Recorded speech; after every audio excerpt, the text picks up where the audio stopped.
Poor little girl with a baby in her arms begs a young billionaire to adopt her little brother.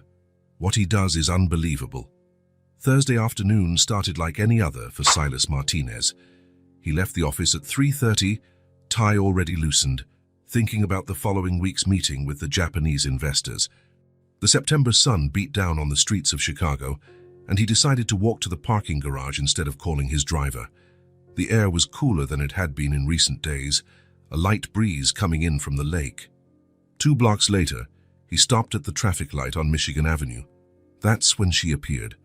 A little girl with dark brown hair and big almond-shaped eyes. She couldn't have been more than 5 years old. She was carrying a baby in her arms that she could barely support. The girl was too small for that weight, but she held her little brother with a determination that caught his attention. Silas looked around, searching for a responsible adult. Nothing. Just the normal city bustle, hurried pedestrians, honking cars, the constant noise of downtown. The girl approached him with hesitant steps, as if unsure whether she should bother him. "Mister." Her voice came out softly, almost a whisper. "Excuse me, mister." Silas looked down. Her clothes were dirty and torn in places. Her messy hair stuck to her sweaty face. The baby in her arms was whimpering quietly, as if he didn't have the strength to cry any louder. They both looked exhausted. "Please." She hesitated, biting her lower lip. "Adopt my little brother. He cries from hunger every day." The words hit Silas like a punch to the gut. He stood there in the middle of the sidewalk, not knowing what to say. People passed by them. No one stopped. No one seemed to notice. Silas swallowed hard. "Where are your parents?" "Mommy left a long time ago." The girl shook her head. She said she was coming back, but she didn't. The baby made a weak noise. Tessa adjusted him better in her arms, even while trembling with the effort. "That your father?" "I never had a father." She said it simply, as if it were the most normal thing in the world. She adjusted the baby better in her arms, trying to hide her fatigue. Silas felt a tightness in his chest that he couldn't explain. He looked around again, hoping someone would appear, that this was all a misunderstanding or maybe a prank. But there was no one. Just him, the little girl, and the baby who continued to make weak noises. "Look, He started to speak, but didn't know how to finish. "You need to find the police or social services." "I already tried," Tessa said, and for the first time she looked directly into his eyes. "They want to separate us. But I promised Mommy I would take care of Theo." Theo, the baby, had a name. "How long have you two been like this?" "I don't know. A long time." Silas ran a hand through his hair. This couldn't be happening. He had an organized, predictable life. Work, home, meetings, business trips. There was no room for this. "Listen, He took a step back. "I can't help you. There are proper places for this, you understand, people who know how to deal with children." Tessa said nothing. She just stared at him with those enormous brown eyes. The baby whimpered louder, and she began to rock him gently. "Okay," she murmured. "Sorry to bother you." Silas turned his back and kept walking. Each step felt too heavy. He got to his car, turned on the air conditioning, and put on the classical music he always listened to. But he couldn't get the image of the girl out of his head. The traffic was jammed. He sat there, stuck in the middle of the street, trying to focus on his phone's emails. But her words echoed. "He cries from hunger every day." "Not my problem," he said aloud to the closed car window, but he knew he was lying. The 5 o'clock meeting was a disaster. Silas couldn't concentrate. He kept thinking about the girl, the baby, where they would be sleeping that night. His colleagues noticed his distraction, but he made up an excuse about a headache. He left the office early and drove straight home. The mansion in Lincoln Park was silent as always. Automatic lights turned on as he entered. The sound system played the jazz playlist he had programmed. Everything perfect, everything in its place. But the silence was unsettling. Silas loosened his tie, poured himself a whiskey, and sat in the leather armchair in the living room. The house had 3 floors, 6 bedrooms, a home theater, a pool, enough space for a whole family. But he had lived alone for 5 years. He tried to work a little, to review the week's reports. It didn't work. The words blurred on the computer screen. He thought about calling someone, but his social life was practically non-existent. After the engagement with Rebecca ended, he had isolated himself. Work, home, work, home. That was it. "Adopt my little brother."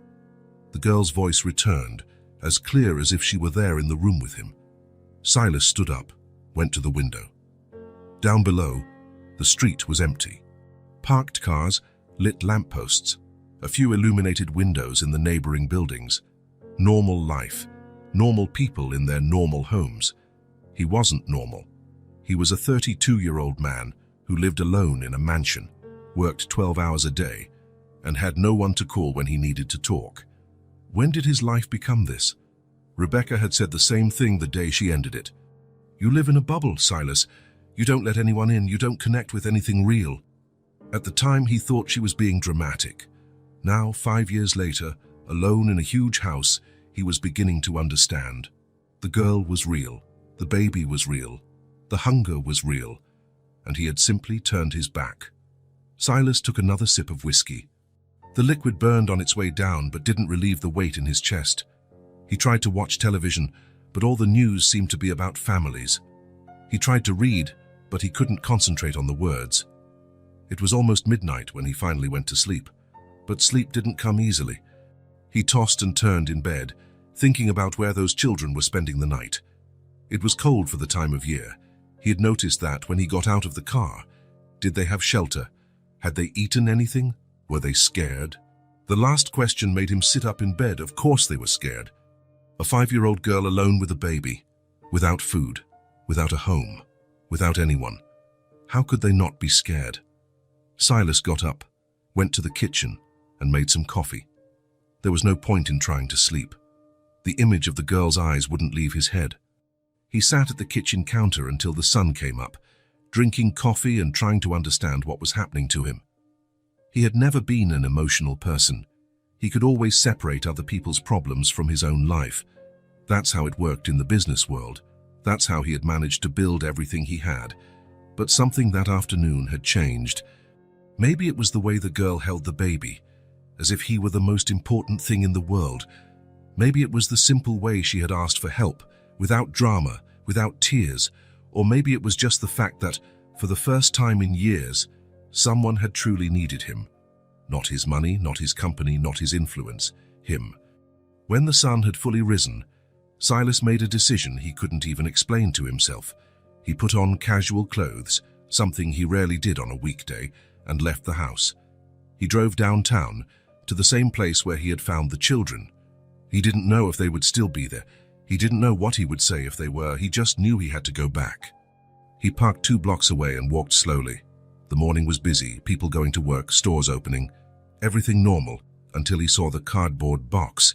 It was leaning against a wall, between a pharmacy and a clothing store. From a distance, it looked like trash. But as he got closer, he saw 2 dark heads sticking out from inside.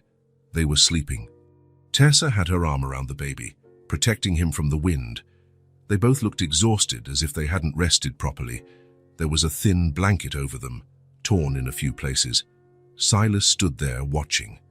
The girl seemed even smaller, sleeping, more fragile. The baby made little noises, as if he were dreaming. How had 2 children ended up like this? Where were the responsible adults? How had society failed so badly that a 5-year-old girl was taking care of a baby on the street all by herself? He had no answers. He only knew he couldn't walk away again. He crouched down near the box. Tessa woke up first, blinking a few times before her eyes focused on him. When she recognized him, she didn't seem surprised, just tired. "Hi," she said softly so as not to wake the baby. "Hi," Silas replied. "Did you sleep well?" She shrugged.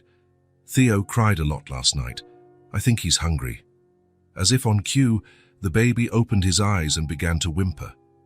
Tessa sat up, adjusted him on her lap and began to rock him gently. "Shh, Theo. It's okay, little brother." Silas watched the scene, feeling something strange in his chest. The girl cared for the baby with a naturalness he had never seen. It seemed instinctive, as if it were the most important thing in the world. "How old is Theo?" he asked. 8 months, Tessa answered, still rocking her brother. He already knew how to crawl before we came to the street. Now there's no space. 8 months. The baby was 8 months old and living in a cardboard box. Tessa, Silas hesitated. Do you want to come with me? She stopped rocking the baby and looked directly at him. Where to? To my house. You can take a shower, eat something, and then? The question caught him off guard. And then what? He hadn't thought about that.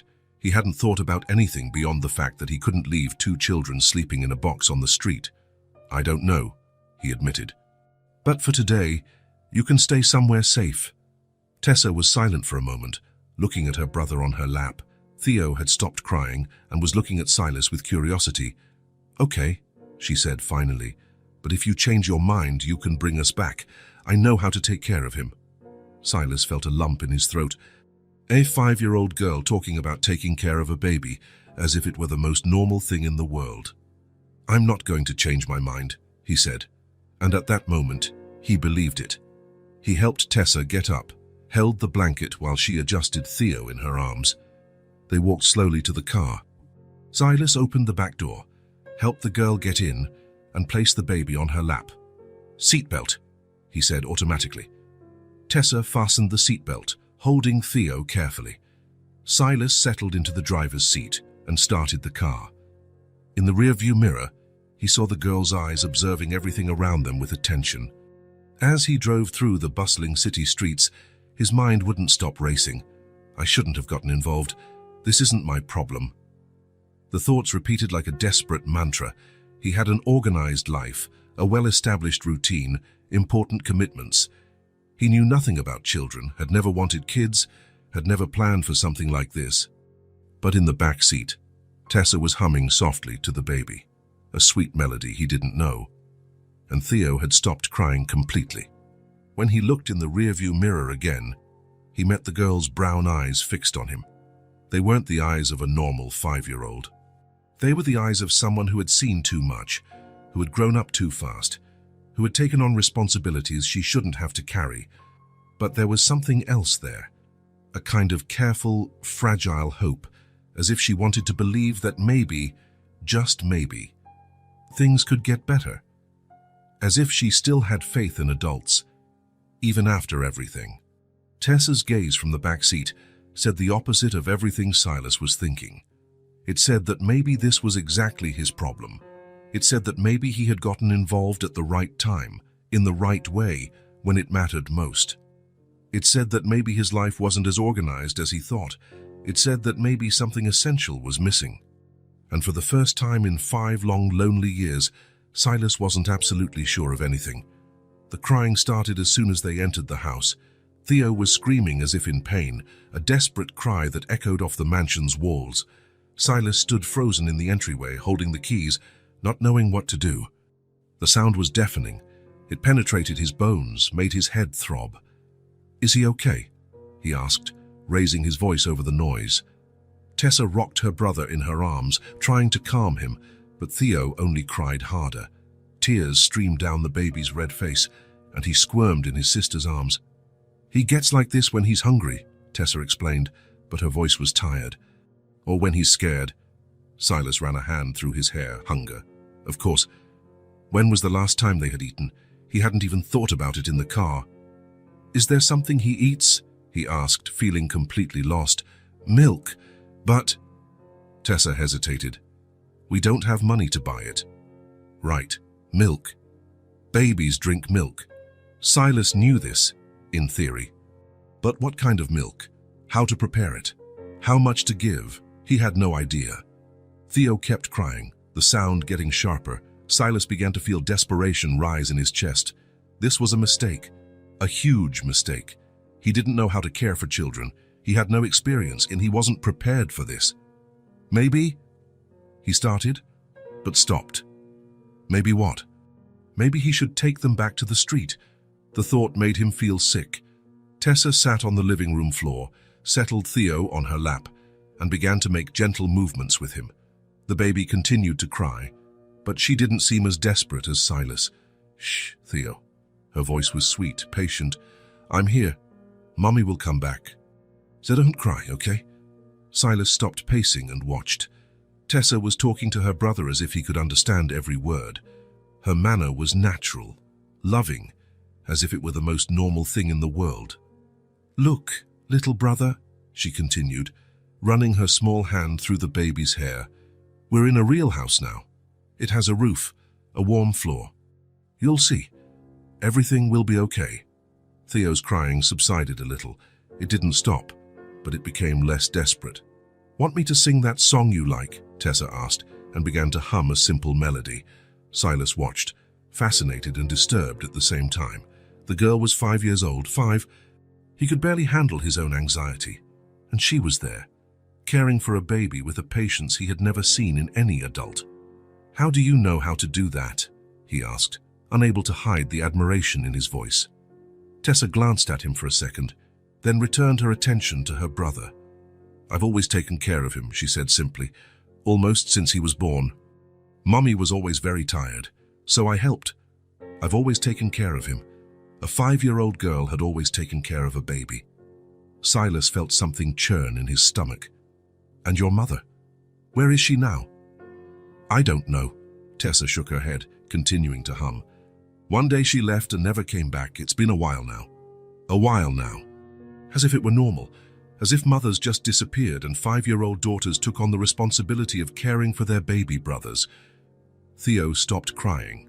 Not completely, but the sound diminished to a low whimper. Tessa smiled, relieved. "There, little brother, you're better now, aren't you?"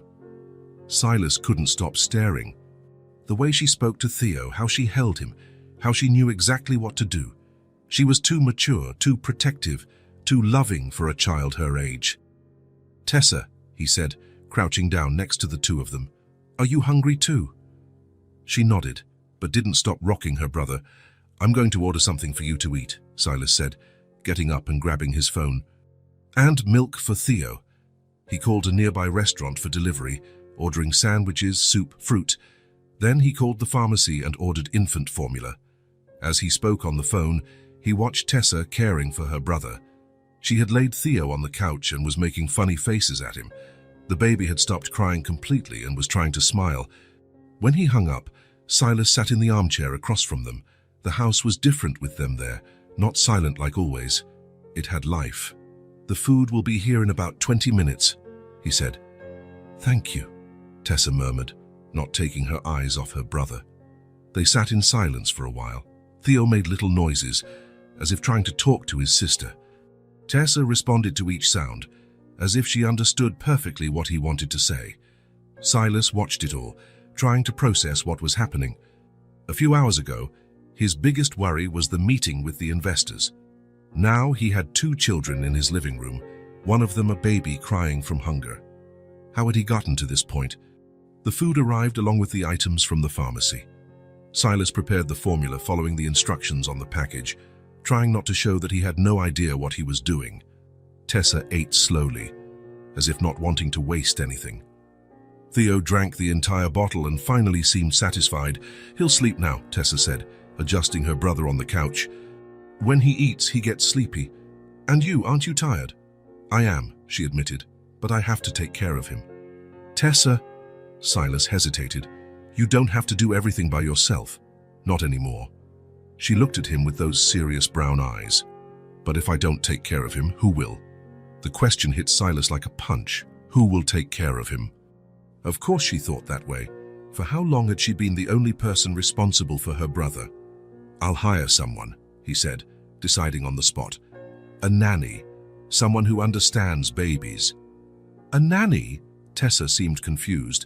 "A person who takes care of children. It's her job. And will she take good care of Theo?" "She will," Silas promised, hoping he was right. Tessa nodded, but didn't seem entirely convinced. She continued to watch her brother sleep, as if not wanting to take her eyes off him for even a second. Silas picked up his laptop and started searching for nanny agencies. He had no idea what to look for, what qualifications were important, how much it cost. Everything was new, scary. But as he typed, something deeply unsettled him. It wasn't just the responsibility of the children or the fear of not knowing how to care for them. It was something deeper, more disturbing. He looked at Tessa, who had rested her head on the arm of the sofa and was almost asleep, but still watching over Theo, 5 years old and already more of a mother than many adult women he knew. "These kids have no one else," he murmured to himself, the reality finally hitting with full force. No one, no relatives, no family friends, no support network. Just the two of them, abandoned in the world, depending on each other to survive, and now depending on him. Silas closed the laptop, feeling the weight of responsibility settle on his shoulders. He hadn't asked for this, hadn't planned for it, wasn't prepared. But there they were, two children who had no one else in the world but him. The idea was terrifying and, at the same time, strangely comforting. Because the truth was, he didn't have anyone either, not really. He had colleagues, acquaintances, people on his schedule, but no one who truly cared, no one who would miss him if he disappeared. Maybe they were all orphans, each in their own way. He looked again at Tessa and Theo sleeping on the sofa in his living room, and for the first time since bringing them home, he didn't feel panic.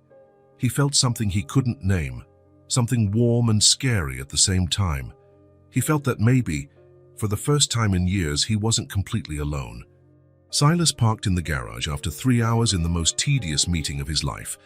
The Japanese investors had questioned every comma in the report, every projection, every minute detail of the project. He was exhausted and had a headache, but when he opened the front door, he stopped. There was noise. Not the usual silence that always greeted him, that emptiness that echoed through the empty hallways. There was the sound of life coming from the living room.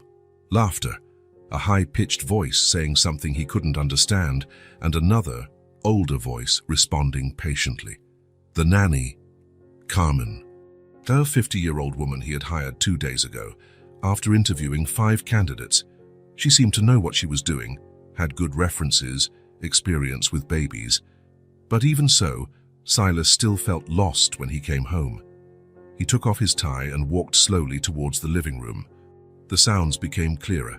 Tessa laughing at something, Theo making those baby noises he was starting to recognize, Carmen speaking in Spanish. When he reached the entrance of the living room, he stopped again. The house had changed. They weren't big changes, nothing drastic, but everything seemed different. The Persian rug that was always perfectly aligned was crooked, with some toys scattered on top. Colorful blocks, a teddy bear, some children's books he didn't remember buying. Theo was on the floor, on a sort of padded mat, trying to crawl towards a red ball. Tessa was sitting next to him, clapping and encouraging him. "Go, Theo, you can do it." "Get the ball." The baby struggled, moving his little legs, determined to reach the toy. When he finally managed to touch the ball, Tessa celebrated as if he had won an Olympic medal. "You did it. My brother is the smartest in the world." Carmen was folding small clothes on the sofa, smiling at the girl's excitement. When she saw Silas standing in the doorway, she waved. "Good afternoon, Mr. Martinez. How was the meeting?" "It was..." Silas hesitated, still processing the scene. "It was good." Tessa looked at him and smiled. It wasn't the careful smile of the first few days, when she still seemed afraid he would change his mind. It was a genuine, relaxed smile. "Silas, look what Theo did today."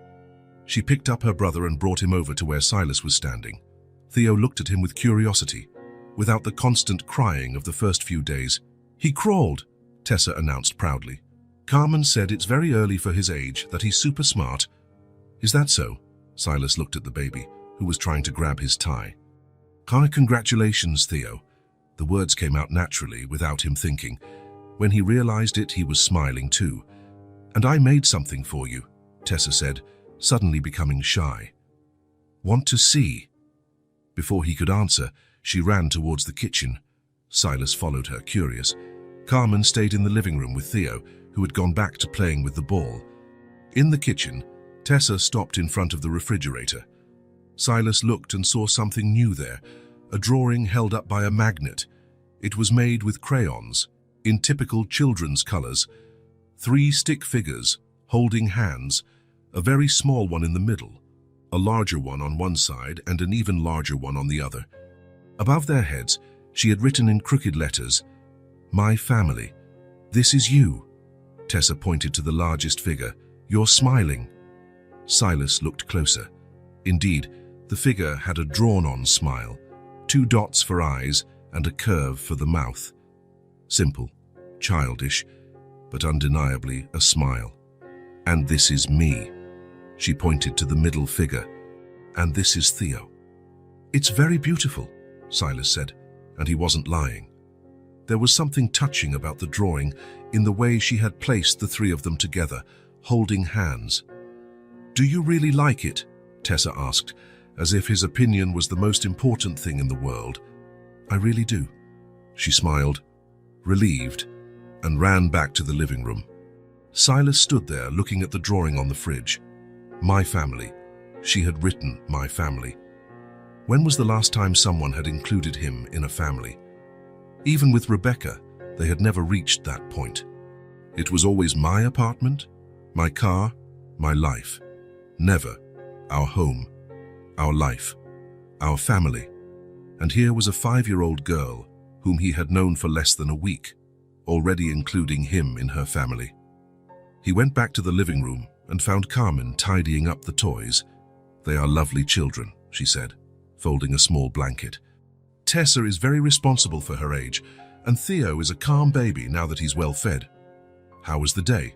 Silas asked, sitting down in the armchair. "Very calm. Theo slept a lot this morning, ate well at lunchtime. Tessa helped change his diaper. She already knows how to do almost everything herself." Of course she knew. Tessa probably knew how to take care of babies better than most adults. "And she drew all day," Carmen continued. "She made several drawings for you. They're all on the kitchen table." Several drawings. Silas felt something strange in his chest. "She keeps asking what time you get home," Carmen smiled. "So I think she's excited to show you everything she did during the day. Excited to show him what she did, as if he were important to her." Carmen finished tidying up and said goodbye. Silas was left alone with the children for the first time since hiring the nanny.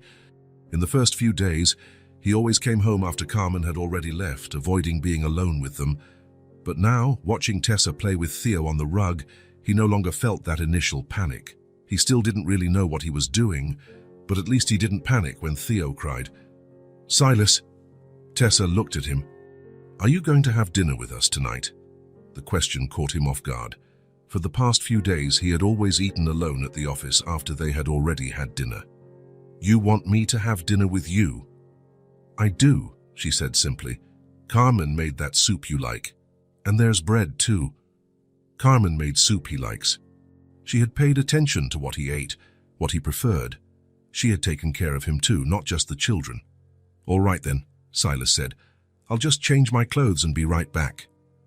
He went up to his room, took off his suit, and put on casual clothes.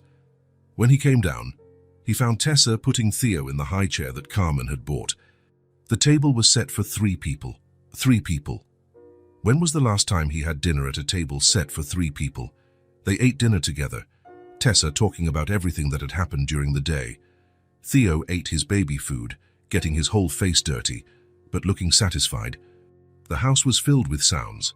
Spoons clinking on plates, Tessa talking, Theo making noises. It wasn't the elegant silence Silas was used to. It was messy, a bit chaotic, unpredictable. It was life. After dinner, he helped bathe Theo.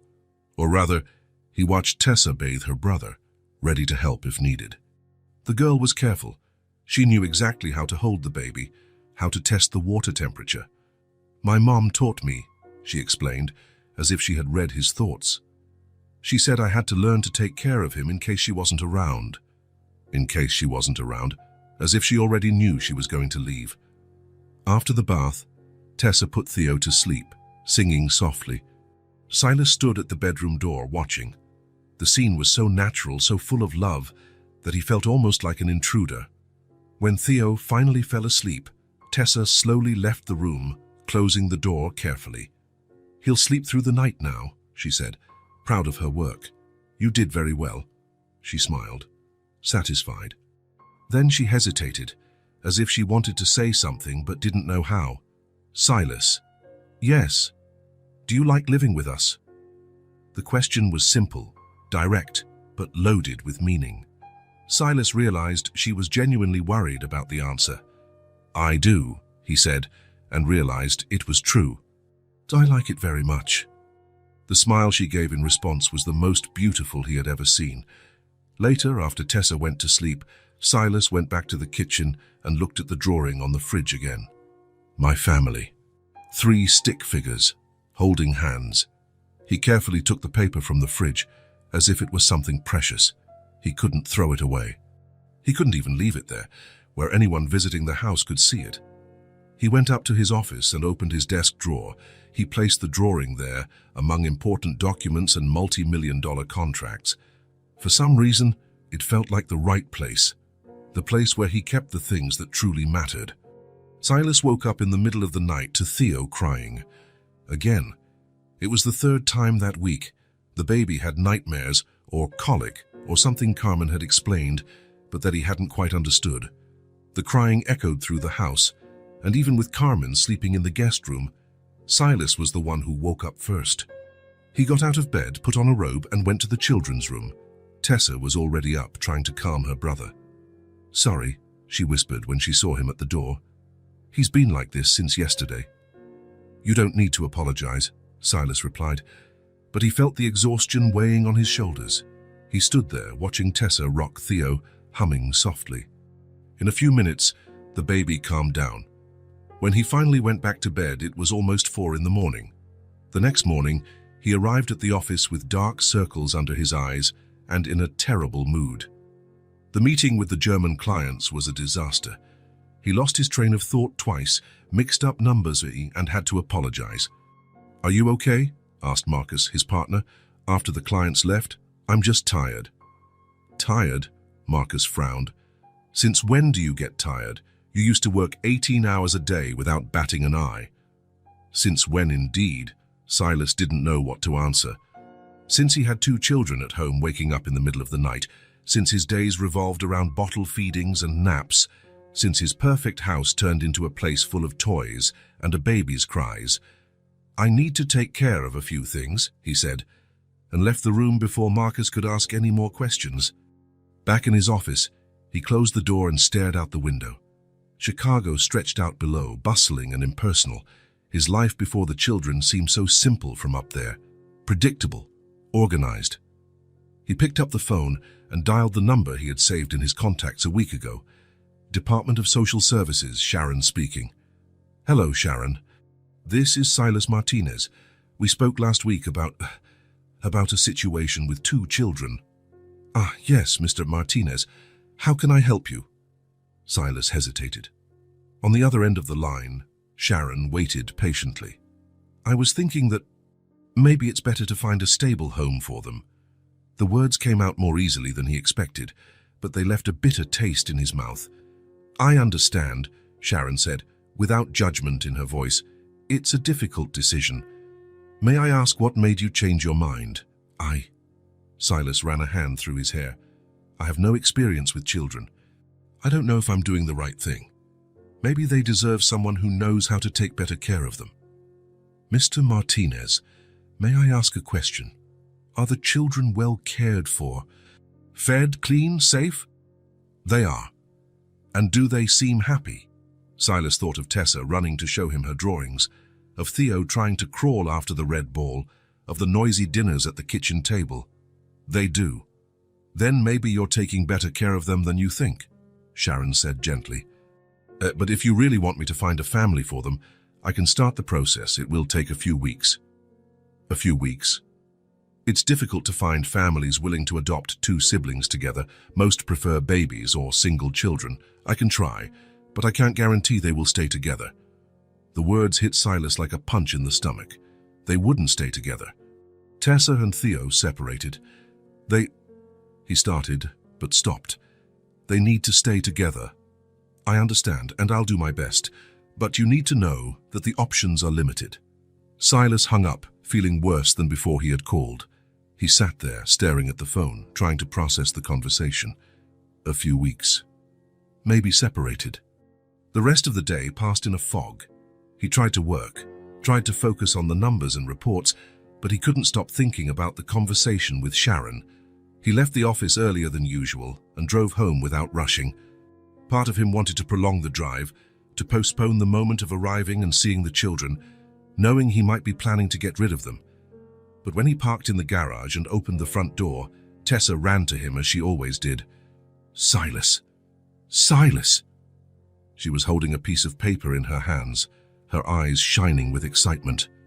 "Ah, look what I made today." She held out another drawing. It was similar to the first one, 3 stick figures holding hands, but this time there was something different. In the middle of the largest figure's chest, she had drawn a red heart.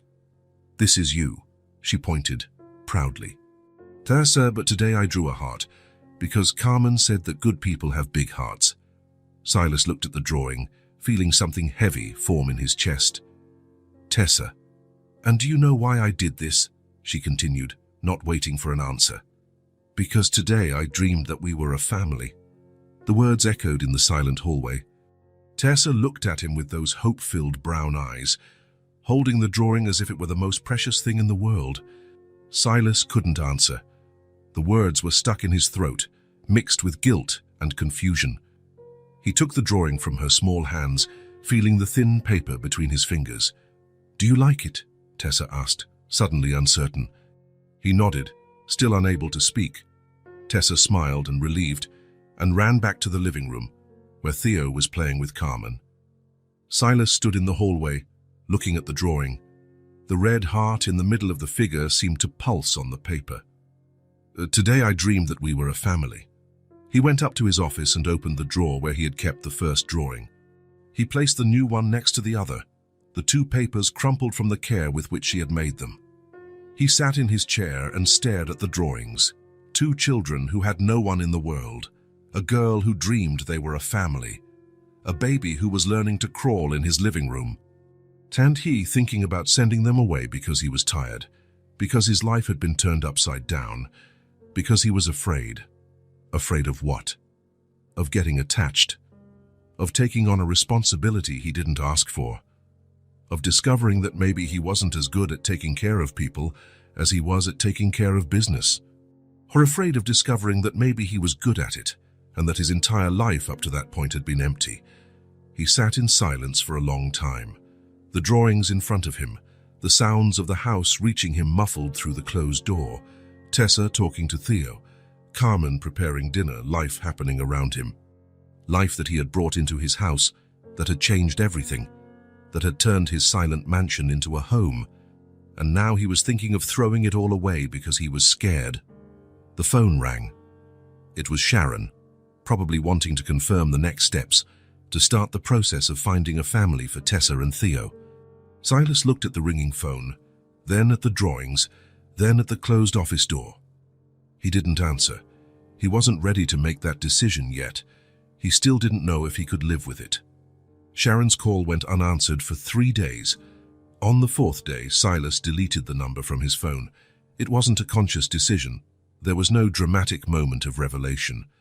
Simply, when he saw her name in his contacts, he felt it no longer belonged there, as if it were a part of a life he was leaving behind. The change started small. On Monday, he came home at dinner time instead of hiding in his office. Carmen had made lasagna and Tessa was trying to teach Theo how to clap. "Silas," she shouted when she saw him. "Look at Theo. He can almost do it." Theo was sitting in his high chair, moving his little hands in an uncoordinated way. It wasn't quite clapping, but he was trying to imitate his sister. "Very good, Theo," Silas said, sitting down at the table, and he stayed. He had dinner with them, listened to Tessa talk about her day, helped clean Theo's messy face after his baby food. It wasn't as strange as he had expected. It was natural. On Tuesday, he did the same thing. On Wednesday, too. On Thursday, he came home and found the table already set for 3 tasks, as if Carmen knew he would stay. "Would you like me to prepare something special tomorrow?" she asked, arranging the plates. "Why?" "It's Friday. I thought you might want something different for the weekend." The weekend. Silas hadn't thought about that. Normally, Carmen didn't work on weekends. He would be alone with the children for 2 whole days. The idea should have terrified him. A few weeks ago, it would have. but now he just felt a strange curiosity. What would it be like to spend a whole weekend with Tessa and Theo? On Friday night, Carmen said goodbye and left detailed instructions about the children's routines: feeding times, nap times, bath times. Silas wrote it all down, but realized he already knew most of it. When had he learned that? When had he started paying attention to the schedules, the habits, the children's quirks? On Saturday morning, he woke up to Theo crying. But this time it wasn't a cry of desperation. It was the cry he was learning to recognize: hunger. Simple as that. He prepared the bottle, changed the diaper, put Theo in his crib while he woke Tessa up. Everything flowed naturally, without the panic of the first few days. "Good morning." Tessa appeared in the kitchen with messy hair, still in her pajamas. "Good morning. Want pancakes?" "You know how to make pancakes?" Silas hesitated. Actually, he didn't, but he had seen Carmen make them a few times. "Let's find out together." It was a disaster. The first batch burned. The second was raw in the middle. The third stuck to the pan. But Tessa laughed at every failed attempt, and even Theo seemed to find the chaos in the kitchen amusing. "I think we'll have to eat cereal," Silas said, looking at the mess. "That's okay," Tessa shrugged. "It was fun trying." Fun. When was the last time he had fun cooking? When was the last time he had fun, period? They spent the whole day together. They played in the backyard, watched cartoons on television, made a tent with sheets in the living room. Theo crawled all over the house, exploring every corner with curiosity. At night, after their bath, Silas helped put Theo in his crib. The baby was tired from the full day, yawning and rubbing his little eyes. "He'll fall asleep quickly today," Tessa said, arranging her brother's blanket. They stood there for a few minutes, watching Theo fall asleep. The baby's breathing became deeper, more regular. His little face relaxed, his hands opened. "He's growing," Silas murmured. "He is," Tessa agreed. Carmen said he'll start talking soon. Babies talk at 10 months and he's already 9. 9 months. Theo was 9 months old and was there, in Silas's house, growing, learning new things, as if this was his place. "Silas," Tessa said softly, so as not to wake her brother. "Yes?" "Did you ever want to have a family?" The question came out of nowhere, direct as her questions always were. Silas looked at her, then at the sleeping baby. "I did. Once." "And what happened?" Silas hesitated. He had never talked about Rebecca with anyone, let alone a child. But there was something in the way Tessa asked, without judgment, just genuine curiosity. "I was engaged," he began slowly. "We had plans, a house on the beach, 2 kids, a golden retriever, everything planned, everything perfect. But she cheated on me." The words came out more easily than he expected. "With my best friend, actually. I found out 3 weeks before the wedding." Tessa said nothing, just continued watching Theo sleep. "After that, I promised myself I would never get involved with anyone again. I promised that starting a family wasn't for me, that I would focus only on work, only on myself." Silas paused, took a deep breath. "Until I met you two. Until you met us. You made my hardened heart smile again." Tessa looked at him, her brown eyes serious in the dim light of the room. "Why did your heart harden?" "Because it hurts less that way," Silas admitted. "When you don't care about anyone, no one can hurt you. But no one can make you happy either." The observation was simple, childish on the surface, but carried a wisdom that caught Silas off guard. A 5-year-old girl had understood something it took him years to realize. "That's true," he said. "I think I had forgotten what it was like to be happy." Tessa moved slowly and rested her head on his shoulder. The gesture was natural, affectionate, as if it were the most normal thing in the world. "Then we can be your family if you want." The words came out in a whisper, but they echoed in the silent room like an invitation, a promise, a possibility he didn't even know he was looking for. Silas looked down at the dark head resting on his shoulder, then at the baby sleeping peacefully in the crib. 3 people who had barely known each other for a few weeks, but who had already changed his life completely. "I would like that very much," he finally said, his voice hoarse. Tessa smiled without lifting her head. Then we already are. Family isn't who you're born with, it's who chooses to stick together. Silas didn't know where she had heard that, whether it was from Carmen or some TV show, or if it was just the natural wisdom of a child who had learned too early what really mattered in life.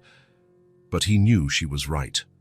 They stayed there for a few more minutes, watching Theo sleep, feeling the weight and lightness of becoming a family, not officially, not on paper, but in all the ways that truly mattered. When they finally left the room, Silas felt different, lighter and heavier at the same time, more responsible and more free, more whole. For the first time in 5 years, he wasn't alone. And for the first time in his life, he wasn't afraid of it. He had a family, small as unlikely, built from impossible circumstances and choices he didn't even know he was making.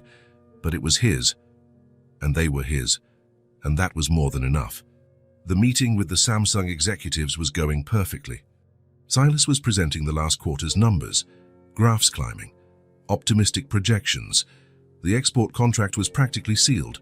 Only a few details remained. Marcus smiled from the other side of the table, satisfied. It was the kind of deal they had been pursuing for months. Silas's cell phone vibrated. He quickly glanced at the screen. Carmen. She usually only called in emergencies. "Excuse me," he murmured, rejecting the call. "Where were we?" 2 minutes later, the phone vibrated again. Carmen again. Silas began to feel a pang of concern, but continued presenting. The Koreans were impressed with the data, asking technical questions that he answered automatically. A third call. This time he answered. "Hi, Carmen, I'm in a meeting." "Silas?" Her voice was rushed, almost a shout. "Theo has a high fever. I'm worried." The world stopped. "What do you mean, a high fever?" "It started an hour ago. It's already at 102 degrees and rising. He won't stop crying. He won't take his bottle.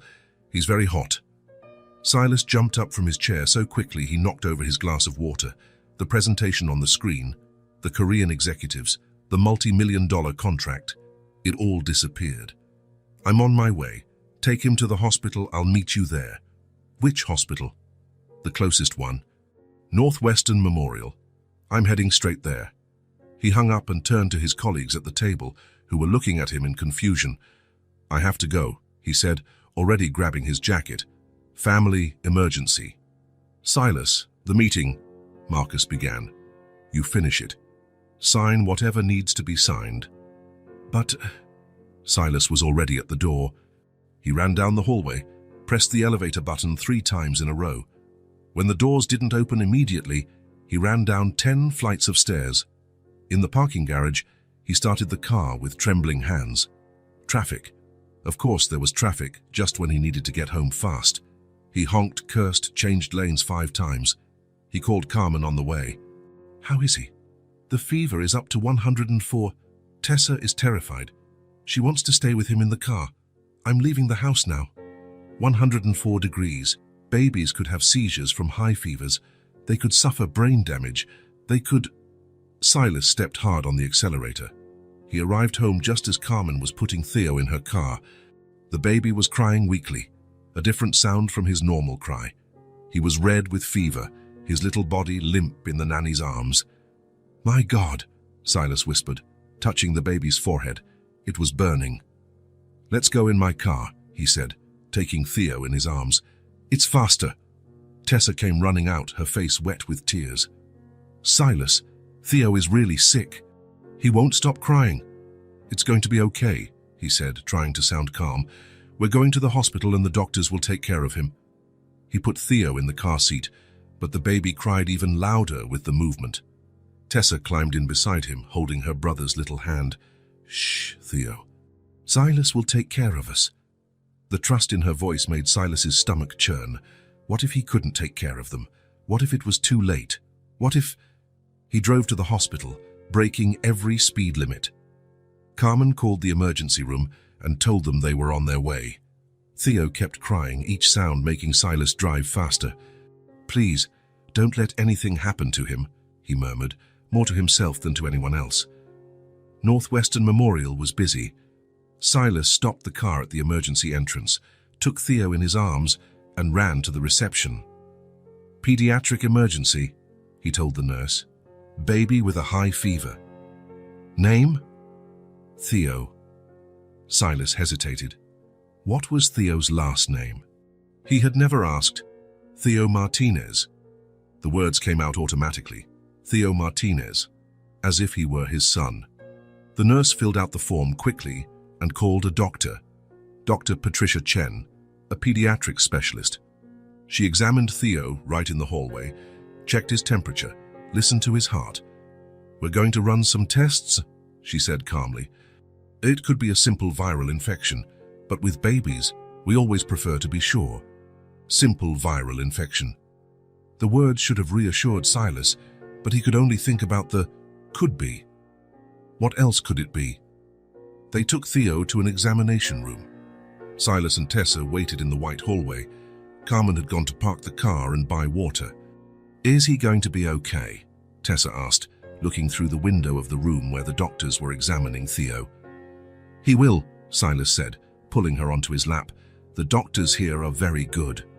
Tessa rested her head on his shoulder, tired from crying. In a few minutes, she was asleep. The stress of the day had completely exhausted her. Silas sat there with Tessa sleeping on his lap, looking at the door of the examination room. The hospital noises echoed around them, beeping machines, low conversations of nurses, the cries of other children, and it was there, in that cold, white hallway, that he felt a fear he had never known before. It wasn't the fear of losing money or a deal or an opportunity. It was the fear of losing someone he loved, the fear that Theo wouldn't be okay, that something serious was happening to the baby who had become the center of his life without him even realizing it. When had it happened? When had Theo stopped being the child he was temporarily caring for and become his son, Joy? When had Tessa stopped being the girl who needed help and become his daughter? He looked down at Tessa's head sleeping on his shoulder. She trusted him completely. She believed he would fix everything, that he would take care of her and her brother. And he wanted that too. He wanted to be the person she thought he was. Dr. Chen came out of the room 40 minutes later. How is he? Silas asked, trying not to wake Tessa. It's a viral infection, as we suspected. Nothing serious, but we're going to give him a fever reducer and observe him for a few hours. The fever has already started to come down. Silas felt his legs weaken with relief. Can he go home today? If the fever continues to decrease, yes. But he will need special care for the next few days. Lots of fluids, medicine on schedule, constant observation, special care, constant observation. I can take care of him, he said, surprising himself with the certainty in his voice. The doctor smiled. I'm sure you can. You got here very quickly. You did everything right. It's obvious you are very caring parents. Parents. She had said parents. 3 hours later, Theo was well enough to go home. His fever had dropped to 99 degrees. He had drunk his whole bottle and had even tried to smile at Tessa. In the car, Silas called his office. Marcus, it's me. I won't be able to come back today. In fact, I'm not coming to work for the rest of the week. The rest of the week, Silas, we have the meeting with cancel it, or you handle it. I need to take care of my kids. Your kids. Yes, my kids. He hung up before Marcus could respond.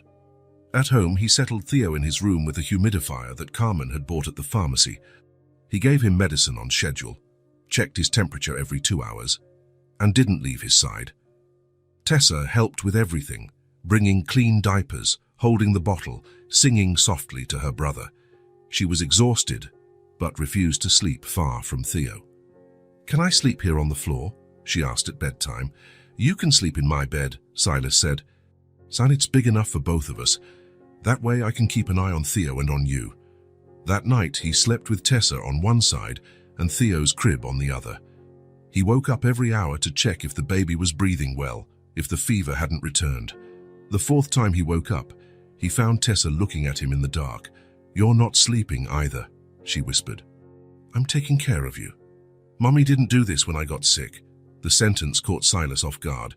Tessa rarely talked about her mother, about her life before she met him on the street. She didn't. She would get nervous when we cried. She'd say she didn't know what to do. Silas felt a painful ache in his chest. Her mother who didn't know how to care for her sick children, a 5-year-old girl who had to deal with a feverish baby on her own. "Well, I know what to do," he said gently, "and I'm not leaving." Tessa smiled in the dark and closed her eyes again. Theo was completely better in 2 days, but Silas didn't go back to work. For the first time in 10 years, he didn't feel the urge to be at the office. He wanted to stay home, take care of the kids, enjoy these days together. On Thursday morning, he made pancakes for Tessa. This time, they didn't burn. "You're getting good at this," she said, eating a whole one. "I'm practicing." In the afternoon, they read stories in the living room. Tessa chose 3 different books, and Silas read them all with different voices for each character. Theo sat on the rug, playing with colorful blocks, laughing at the funny voices. "Read one more," Tessa pleaded when he finished the 3rd story. "We've read them all." "Then make one up." Make up a story. Silas had never done that in his life. But he looked at Tessa waiting, at Theo drooling on the red block, and began to speak. Once upon a time, there was a man who lived alone in a big house. The story came out naturally, about a man who thought he didn't need anyone until he found 2 children who changed his life. Tessa listened attentively, asking questions, suggesting changes to the plot. By the end of the week, the house was completely different. Carmen had bought a small stereo for the living room, and now there was always children's music playing. Tessa had scattered cushions on the living room floor to make a play area. The laundry line was full of tiny clothes, Theo's little t-shirts, Tessa's little dresses. Silas looked around one Friday night and didn't recognize his own house. Where there was once cold elegance and silence, there was now life, messiness, joy. "I never imagined it would be so good. Just being here with you," he murmured, watching Tessa teach Theo how to stack blocks. She looked at him and smiled. "It is good. It's like we've always lived here." That was exactly it, as if they had always been a family. That night, after putting the children to bed, Silas caught himself smiling in the bathroom mirror. Not a forced smile from meetings or social events, a genuine, spontaneous smile. He caught himself smiling without realizing it several times during the week. While making coffee, while reading emails, while watching Theo try to crawl after the neighbor's cat that had appeared in the yard. The cold, calculating businessman he had been for years was disappearing. In his place, someone he didn't even know existed was emerging. A father. A man who cared more about a baby's temperature than about multi-million-dollar contracts. And for the first time in his life, Silas was completely satisfied with who he was becoming. Silas woke up at 5:30 in the morning thinking about pancakes. He wasn't hungry. He hadn't woken up because of any noise. He simply opened his eyes, and the first thing that came to mind was, today is Saturday. Tessa likes pancakes on Saturdays. He got up slowly, trying not to make noise. In the hallway, he stopped in front of the children's room and listened. Theo was still asleep, his breathing deep and regular. Tessa too, probably hugging the teddy bear Carmen had bought the week before. It was amazing how well he already knew their sleeping habits. He knew that Theo always woke up at 6:15, crying softly until someone changed his diaper. He knew that Tessa was sleepy in the morning but became energetic after breakfast. He knew that on Saturdays she always asked if they could make pancakes together. In the kitchen, he began to gather the ingredients: flour, eggs, milk, sugar. He already knew the recipe by heart after making it so many times. 5 weeks ago, he couldn't even boil water properly. Now he was planning a special breakfast because he knew it made Tessa happy. When had that happened? When did his mornings stop starting with urgent emails and start with planning children's meals? He prepared the batter, heated the pan. While he waited, he picked up his phone to check his messages. He had 15 unread emails, 3 missed calls from Marcus, 2 messages from the office about a problem with suppliers. He glanced at everything quickly and put the phone away. Nothing that couldn't wait until Monday or Tuesday, maybe Wednesday. When did work stop being the priority? When did he stop compulsively checking emails at 5 in the morning and start worrying more about not burning pancakes? The first batch came out perfect, golden, fluffy, just the way Tessa liked it. Silas smiled, satisfied. Carmen always said he was getting better in the kitchen. In fact, he was getting better at many things. He changed diapers without disgust, knew how to prepare a bottle at the right temperature, could calm Theo when he cried. "Silas?" Tessa's sleepy voice came from the stairs. "Are you making pancakes?" "I am. Good morning, princess." "Good morning," she ran down, still in her pajamas, hair messy. "Can I help?" "Of course." "You can flip the next one." Tessa climbed onto the stool that now permanently sat next to the stove. Silas guided her small hand to flip the pancake without getting burned.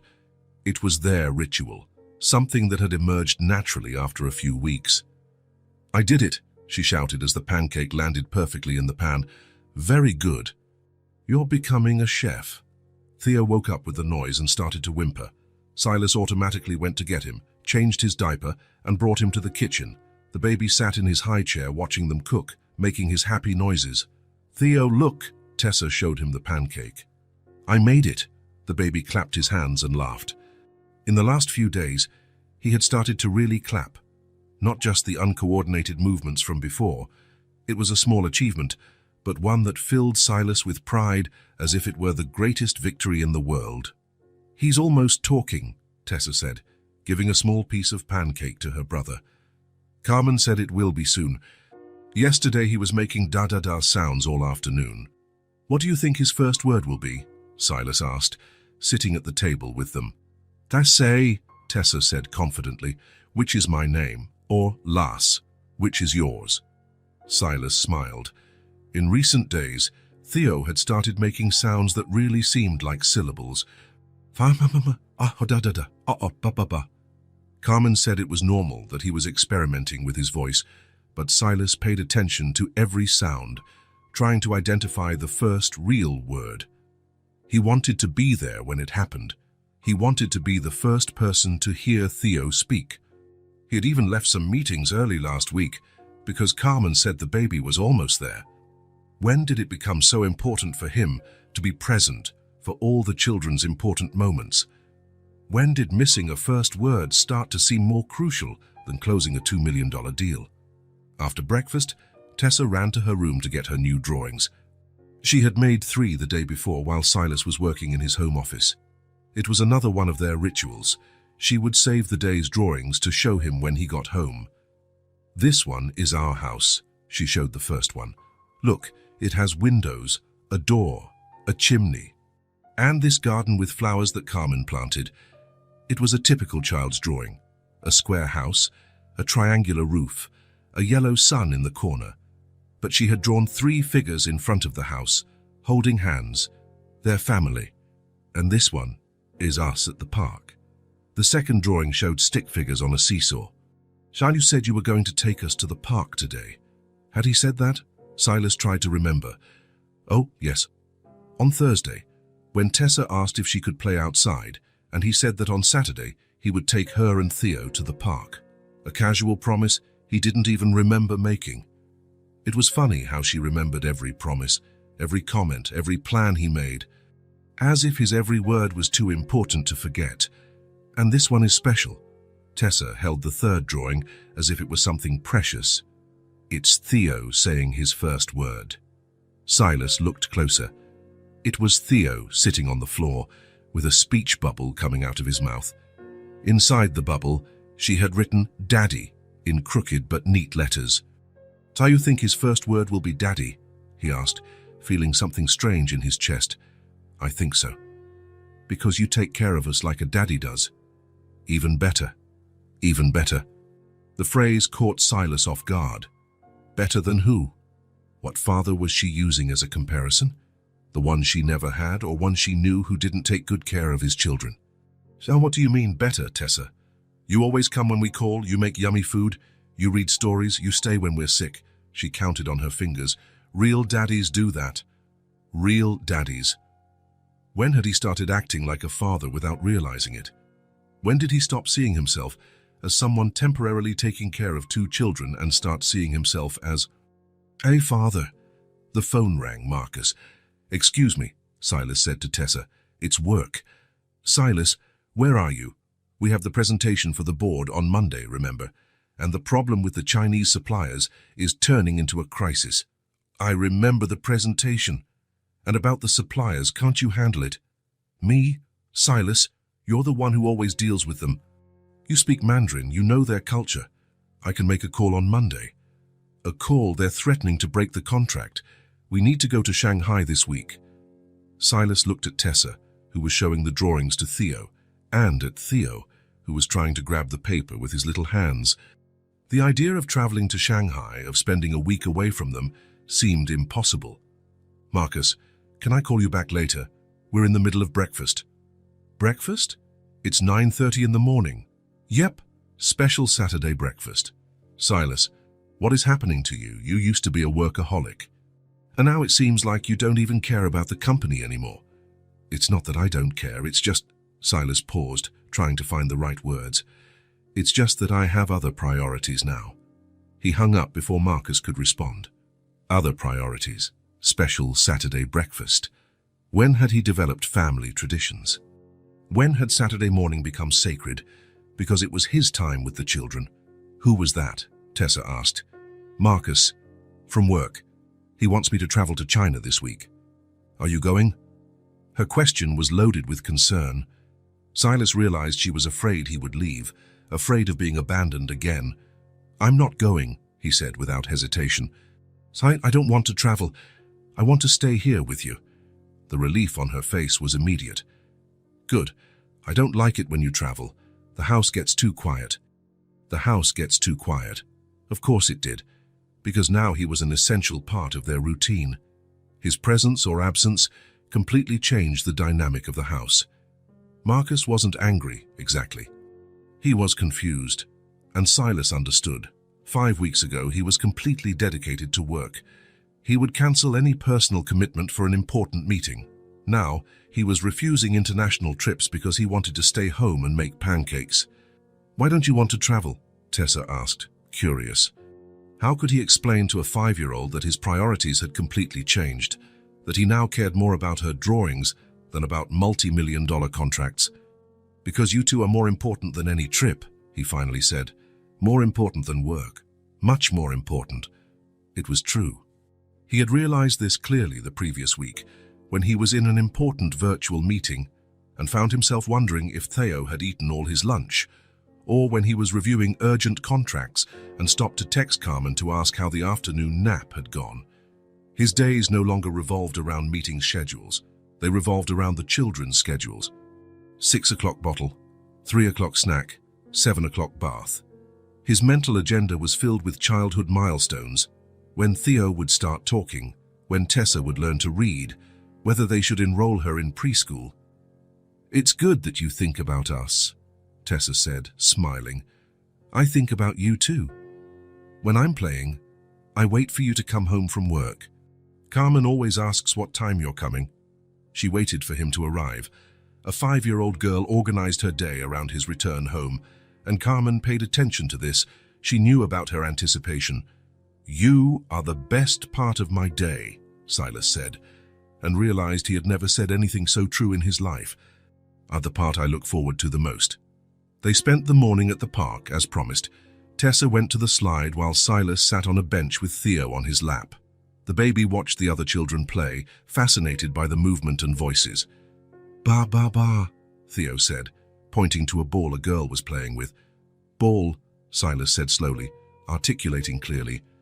Bagel, Bakey, almost there, champ. You'll get it. A woman sat on the bench next to him with a child Tessa's age. Your children are beautiful, she said, smiling. How old are they? She's 5.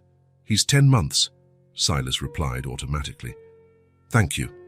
The age difference is the same as mine. It's a lot of work, but they adore each other. After she left, Silas thought about the conversation. Your children. She had naturally assumed that Theo and Tessa were his children. And not only did he not correct her, but he answered their ages as if it were the most natural thing in the world, because it didn't feel strange. It felt right. In the afternoon, after lunch, Tessa made more drawings while Theo napped in his stroller. Silas tried to work a little on his laptop, but found himself stopping every 5 minutes to see what she was drawing. This is you at the office, she showed him. And this is us at home, waiting for you to come back. Look, I drew a clock showing 6 o'clock, which is when you arrive.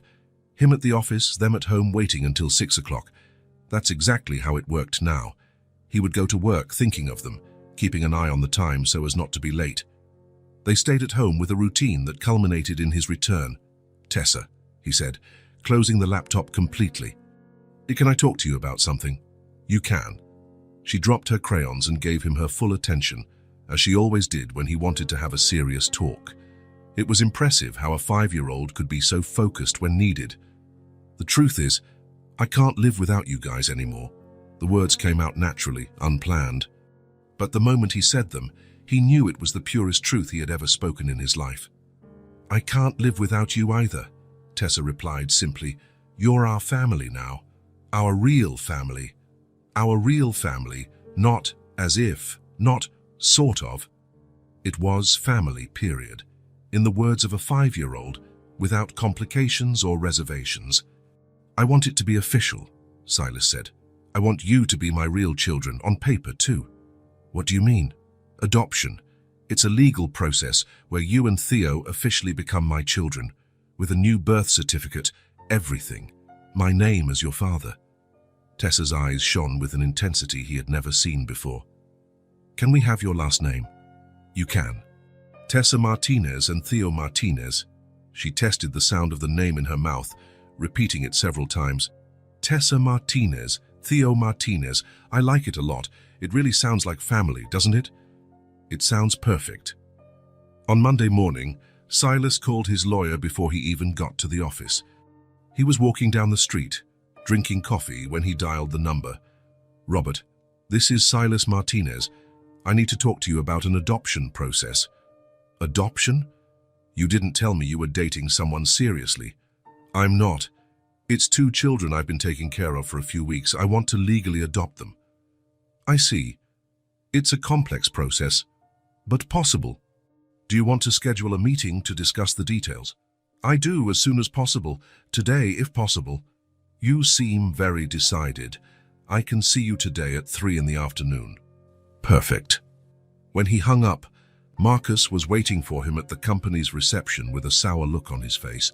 "We need to talk now." "Go ahead. What's going on with you?"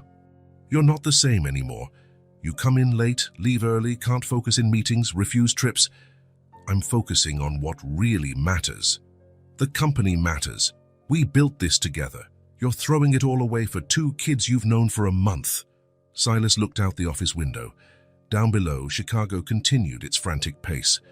People rushing, cars honking, everyone in a hurry to get somewhere. A hurry to make more money, close more deals, climb more rungs on the ladder of success. 5 weeks ago, he was one of those people, always running, always in a hurry, always focused on the next deal, the next contract, the next million. Now his hurry was different. He wanted to finish his workday quickly to get home in time for dinner. He wanted to be there when Theo said his first word. He wanted to help Tessa with her drawings. He wanted to be part of their routine, their lives. "Marcus," he said, turning to his partner, "it just doesn't make sense to live without them anymore." "Without who?" "My children, Tessa and Theo." "Silas, you've known them for 5 weeks." 5 weeks. "And they've been the 5 most important weeks of my life. The only 5 weeks where I truly understood what it means to have a reason to live." Marcus shook his head, exasperated.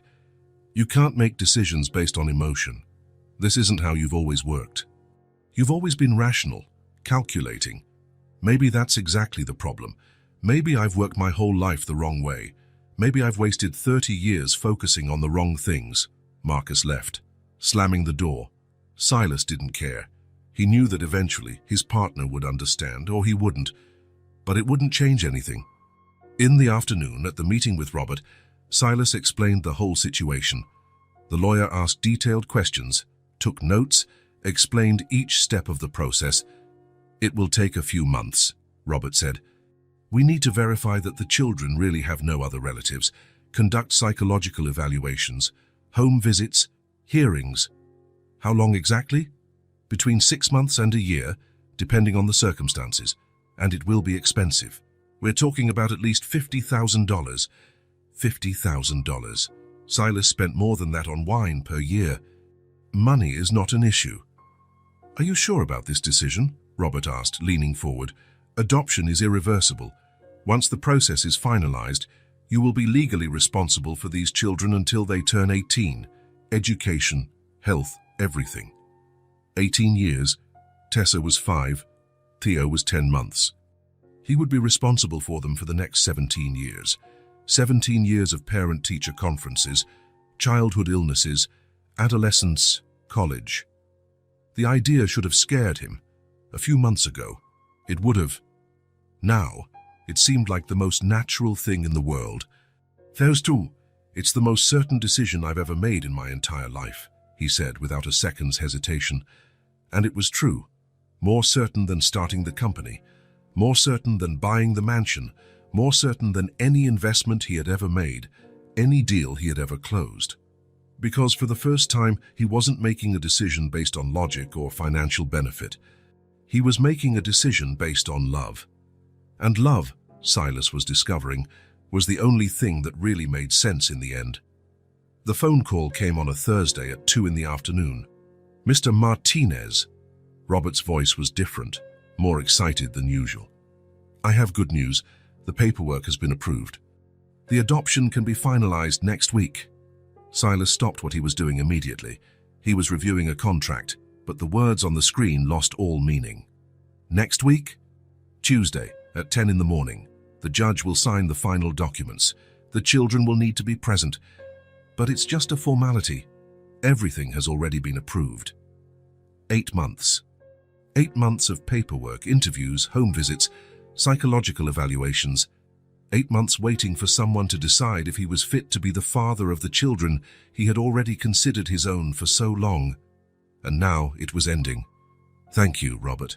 Thank you so much for everything. Congratulations, Silas. You're going to be an excellent father. When he hung up, Silas stood in his office for a few minutes, processing the news. Tuesday. In 5 days, Tessa and Theo would officially be his children. He arrived home earlier than usual. Carmen was in the kitchen preparing the afternoon snack. Theo was crawling on the floor chasing a little blue truck. Tessa was drawing at the table. You're home early today, Carmen commented, smiling. I have important news. Tessa looked at him, always attentive when he spoke seriously.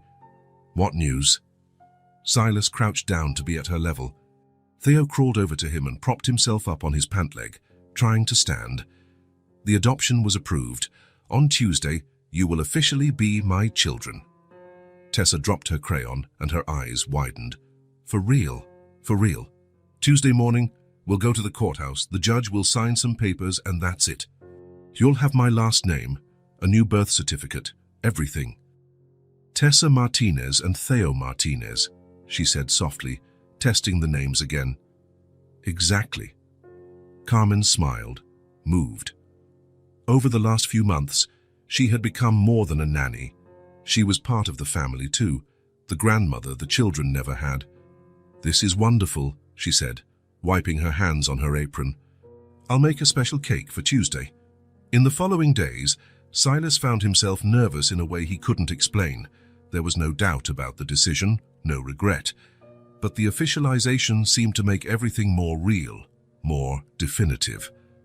On Monday night, after putting Theo to bed, he found Tessa in the living room flipping through a storybook. Tessa, he called softly. Hi, can I sit with you? She made room on the sofa. Silas sat down beside her, but soon realized he wanted to do this the right way. He stood up and knelt on the floor in front of her. Tessa was surprised by the formality of the gesture. Silas, I wanted to ask you an important question, he began, feeling his heart beat faster. Tomorrow, when we go to the courthouse, it will be official. But before that, I need to know. He paused, took a deep breath. For months, other people had decided if he could be a father. Social workers, psychologists, judges. But the only opinion that really mattered was hers. Will you let me be your father? The question came out simply, directly. But it carried months of insecurity, of hope, of a love he was still learning to express. Tessa looked at him for a long moment, her brown eyes filled with tears, but she was smiling.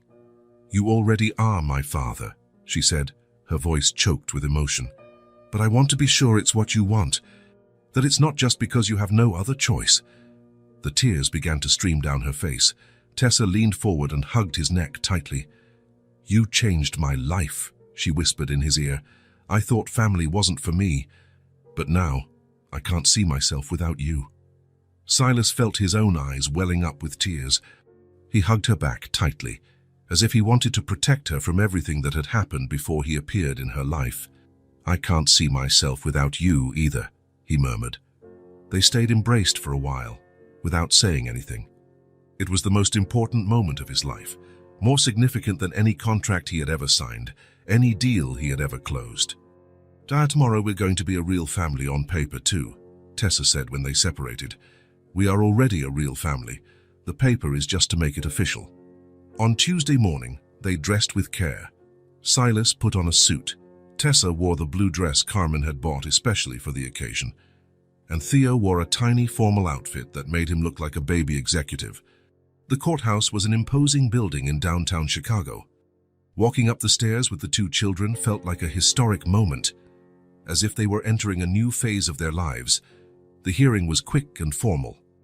The judge, an older man with gray hair, reviewed the documents, asked a few routine questions, and signed the papers. "Congratulations, Mr. Martinez," he said, handing over the new birth certificates. "It is now official.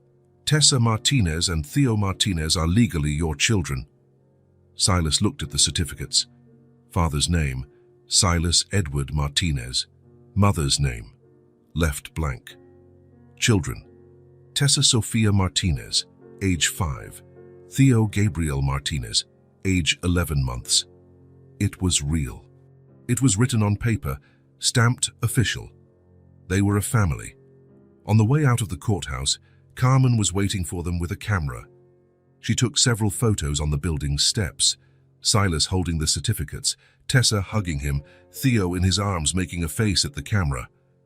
"First official photo of the Martinez family," Carmen said, moved. At home, she had prepared a small but elaborate party. A chocolate cake with Martinez family, written in blue icing, balloons, soft music playing on the stereo. "You didn't have to do all this," Silas said, but he was visibly emotional. "Of course I did. It's a special day." They ate cake in the living room, Tessa telling Theo about what had happened at the courthouse, even though she knew he didn't understand. The baby was more interested in spreading icing on his high chair, but seemed happy with the festivities. The music played softly, nothing too lively. It was an intimate family celebration, true joy without ostentation. "How can I call Marcus and tell him?" Tessa asked after the cake. "You can," Silas said, laughing. In the last few months, Marcus had gotten used to his changes and had even developed an affection for the children. While Tessa was talking on the phone, Silas observed the scene. Theo had managed to crawl to the sofa and was trying to climb up. In the last few days, he had become more adventurous, exploring every corner of the house. "Da da da," Theo said, looking at him. "Hey, champ," Silas replied automatically. "Da da." Something about the way he said it made Silas pay more attention. It wasn't the random da da da as usual. It was more focused, directed. "Tessa," he called. "Come here." She hung up the phone and came over. "What is it?" "Listen to Theo." They watched. Theo looked directly at Silas and said clearly, "Dada." Tessa screamed with excitement. "He said it. He said daddy. Well, almost daddy."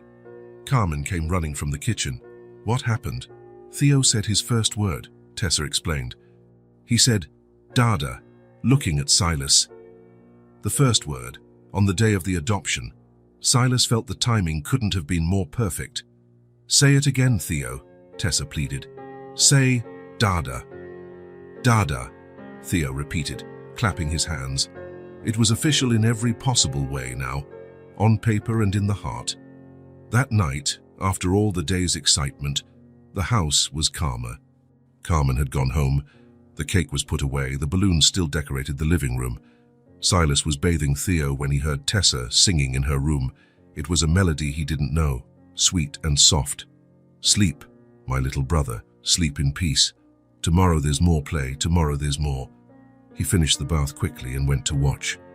Tessa was sitting on her bed, still in her blue dress, singing to her teddy bear as if it were Theo sleeping. "What's that song?" he asked softly. "I made it up," she said. "It's for when he can't sleep. It always works." "It's beautiful. Mommy used to sing to us, but I forgot her song, so I made up a new one." Silas put Theo in his crib. The baby was tired from the full day and fell asleep almost immediately. Tessa continued to hum softly, more to herself than to anyone else. He sat in the armchair in the room and watched them both. Theo sleeping peacefully, his breathing deep and regular. Tessa getting ready for bed but still singing her invented song. His children. Officially, legally, his children. "I didn't know being a father was what was missing in my life," he murmured, more to himself. Tessa heard him. "I didn't know having a father was what was missing in mine either," she said, smiling. "But now it makes sense. Everything makes sense." She was right. Everything made sense now. The noisy house, the Saturday pancakes, the missed meetings, the changed priorities. Everything. Silas looked around the room. Theo's crib, Tessa's bed, toys scattered about, little clothes in the dresser. It wasn't a perfect room. It was always a bit messy, always with something out of place. They weren't a perfect family. Tessa still woke up sometimes with nightmares about her mother. Theo still cried when he was teething. Silas still felt lost in some situations, still learning to be a father day by day. But they were real, they were true, they were his, and he was theirs. And finally, they were a family, officially, legally, and most importantly, in the heart. The Martinez family. If this story touched your heart, subscribe to the channel and turn on notifications so you don't miss the next ones.